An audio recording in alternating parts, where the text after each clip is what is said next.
భారత రాజ్యాంగం పట్ల ప్రతి పౌరుడు బాధ్యతగా మెలగాలని బీజేపీ జాతీయ నాయకులు పైడా కృష్ణమోహన్, రాష్ట్ర అధికార ప్రతినిధి ఎనిమిరెడ్డి మాలకొండయ్యలు పేర్కొన్నారు. భారతీయ జనతా పార్టీ కాకినాడ జిల్లా ఎస్సీ మోర్చా జిల్లా అధ్యక్షులు ఏడిది కృష్ణ ఆధ్వర్యంలో Kakinada city Rangaraya medical college ఎదురుగా సాంఘిక సంక్షేమ శాఖ ప్రభుత్వ బాలుర ఆనంద నిలయం బ్లాక్ A&B ఆవరణలో డాక్టర్ బిఆర్ అంబేద్కర్ రాజ్యాంగ దినోత్సవం 75 సంవత్సరాలు పూర్తి చేసుకున్న సందర్భంగా డాక్టర్ బిఆర్ అంబేద్కర్ విగ్రహానికి పూలమాలలు వేసి స్వీట్లు పంచుకోవడం జరిగింది. ఈ కార్యక్రమానికి ముఖ్య అతిథులుగా పైడా కృష్ణమోహన్, ఎనిమిరెడ్డి మాలకొండయ్య విచ్చేశారు. ముందుగా భారత రాజ్యాంగ దినోత్సవ శుభాకాంక్షలు తెలుపుతూ ఎవరైతే ఎస్సీ ఎస్టీ సోదరులు హిందువులుగా ఉన్నారో వారికి డాక్టర్ బిఆర్ అంబేద్కర్ రిజర్వేషన్ విషయంలో అన్యాయం జరుగుతుందనే విషయంను చాలా స్పష్టంగా గమనించాలని అన్నారు. ఎస్సీ మోర్చా జిల్లా అధ్యక్షుడు ఏడిది కృష్ణ మాట్లాడుతూ మన ఆంధ్రప్రదేశ్ రాష్ట్రంలో గత వైసీపీ ప్రభుత్వం ఎస్సీ ఎస్టీ సబ్ప్లాన్ నిధులను పక్కదారి పట్టించిందని అన్నారు. ఈ కార్యక్రమంలో రాష్ట్ర కార్యవర్గ సభ్యులు Vishwanathapalli Srinivas, Umamaheswari, co convener Kondeti Gangadhar, SC Morcha జిల్లా పదాధికారులు నురుకుర్తి మూర్తి, రాచర్ల చిన్ని, మురారి వీర్రాజు, శ్రీమంతుల బాబ్జీ, పిఠాపురం టౌన్ ప్రెసిడెంట్ కండవల్లి మారేజ్, సామలకోట టౌన్ కీర్తి మహిళా మోర్చా అధ్యక్షురాలు మేడా విజయలక్ష్మి, మేడా పరమేశ్వరరావు, సదనాని, మండల అధ్యక్షులు రామకృష్ణ, గాలిదేవరశేఖర్, చక్కా రమేష్, మున్ని, భారతీయ జనతా పార్టీ జిల్లా నాయకులు, రాష్ట్ర నాయకులు, కార్యకర్తలు పాల్గొన్నారు. ఈ విషయం ఎంతమంది సోదరులకు తెలుసో నాకు తెలియదు, కానీ ఇప్పటికైనా అర్థం చేసుకుని భారతీయ జనతా పార్టీకి ఎస్సీ ఎస్టీ సోదరులందరూ కూడా మద్దతు ఇచ్చినట్లయితే కేంద్ర ప్రభుత్వం నరేంద్ర మోడీ గారు ప్రతి ఒక్క అంశాన్ని కూడా అభివృద్ధి వైపు తీసుకెళ్తున్నారు. ఆ విధంగా మరొక పెద్ద ఎత్తున అభివృద్ధి అయ్యేటువంటి అవకాశం ఉంది. కాబట్టి డాక్టర్ బిఆర్ అంబేద్కర్ యొక్క ఆశయ సాధన అందిపుచ్చుకొని ఆయన చట్టంలో ఉన్నటువంటి అనేక సంక్షేమ పథకాలను మనం అందుకోవడం కోసం మనందరం కూడా ఇవాళ అంబేద్కర్ గారి యొక్క నైతిక విలువలను ప్రసారం చేయాలి.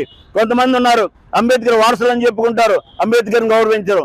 అంబేద్కర్ వారసులు అని చెప్తారు, అంబేద్కర్ ఆలోచన విధానాన్ని పూర్తిగా వ్యతిరేకిస్తారు. కాబట్టి నేనేమంటానంటే అంబేద్కర్ వారసులలో అంబేద్కర్ గౌరవించే వ్యక్తులందరూ కూడా ముందుకొచ్చి సమాజంలో చైతన్యం తేవాలి.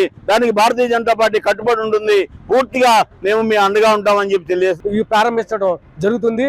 గత ప్రభుత్వంలో ఏదైతే తప్పుదావ పట్టించిందో, ఎస్సీలందరినీ కూడా తప్పుదావ పట్టించిందో, గత ప్రభుత్వంలో ఎస్సీలు ఎంత అయితే అన్యాయం చేసిందో, ఈ ఎన్డీఏ కూటమి వచ్చిన తర్వాత ఈ నారా చంద్రబాబు నాయుడు గారు డిప్యూటీ సీఎం పవన్ కళ్యాణ్ గారు కూడా చొరవతో ఈ రోజు ఎన్డీఏ కూటమి బలపడిందని ప్రజలందరూ కూడా ఏకీభవిస్తున్నారు.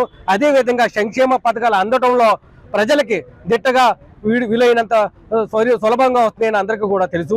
ఏదైతే ఉచిత గ్యాస్ సిలిండర్ ఎన్డీఏ ప్రభుత్వం అన్న మాట నెరవేర్చుకుంది, అదేవిధంగా ఏదైతే సంక్షేమ పథకాలు రాబోయే పథకాలన్నీ కూడా అన్ని అమలు జరిపే విధంగా చూస్తుందని మేము ఎస్సీ మోర్చా తరపు నుంచి విజ్ఞప్తి చేస్తున్నాం. ఏదైతే ఈ రాజ్యాంగ దినోత్సవం ప్రతి ఒక్కరు కూడా పండగ వాతావరణంలో జరుపుకున్నామని మీ అందరూ కూడా రాజ్యాంగ దినోత్సవ శుభాకాంక్షలు తెలుపుకుంటూ సెలవు తీసుకున్నాం. ధన్యవాదాలు. రాజ్యాంగంగా ప్రతి పౌరుడికి ఉన్నటువంటి హక్కులు ఏదైతే ఉన్నాయో హక్కులను కాపాడుకుంటూ ఉంటున్నాము. కానీ ఈ మధ్య కాలంలో ప్రతిపక్ష నాయకుడు అయినటువంటి ప్రతిపక్ష నాయకుడు అయినటువంటి రాహుల్ గాంధీ రాజ్యాంగాన్ని భారతీయ జనతా పార్టీ లేదా నరేంద్ర మోడీ పక్కదారి పట్టిస్తున్నారని చెప్పేసి పెద్ద ఎత్తున జరిగినటువంటి రాష్ట్రాల ఉప ఎన్నికలలో కానీ జనరల్ ఎలక్షన్స్లో కానీ ప్రచారం చేసినా ఈ రోజున 7 రాష్ట్రాల్లో కాంగ్రెస్ పార్టీ ఉనికి లేకుండా, ప్రతిపక్ష పాత్ర కూడా లేకుండా పోయిందని చెప్పేసి దేశ ప్రజలందరూ గమనించాలి. కాబట్టి ఈరోజు చాలా ఇంపార్టెన్స్ డే.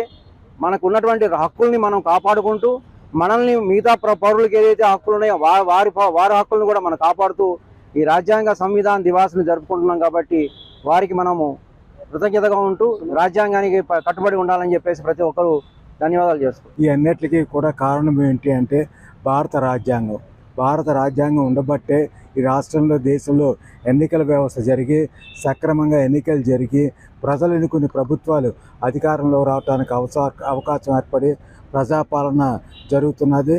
గత 15 ఏళ్ళుగా అంబేద్కర్ స్మరించుకుంటూ అనేక కార్యక్రమాలు చేయటం భారతీయ జనతా పార్టీ ప్రభుత్వం చేసింది. వారి గృహాన్ని కూడా బీజేపీ అధికారంలోకి వచ్చాక పునర్నిర్మించి ఒక లైబ్రరీగా మార్చడం జరిగింది, ఎగ్జిబిషన్గా మార్చడం జరిగింది. అనేక కార్యక్రమాలు ఆయన స్మరించుకుంటూ ఈ రోజున కూడా భారతీయ జనతా పార్టీ దేశవ్యాప్తంగా ఈ యొక్క 75వ సంవత్సరం పూర్తవుతున్న సందర్భంగా 75 సంవత్సరాలు పూర్తవుతున్న సందర్భంగా ఉత్సవం జరుపుకుంటూ అంబేద్కర్ గారికి నివాళులు అర్పించడం చాలా సంతోషంగా ఉంది.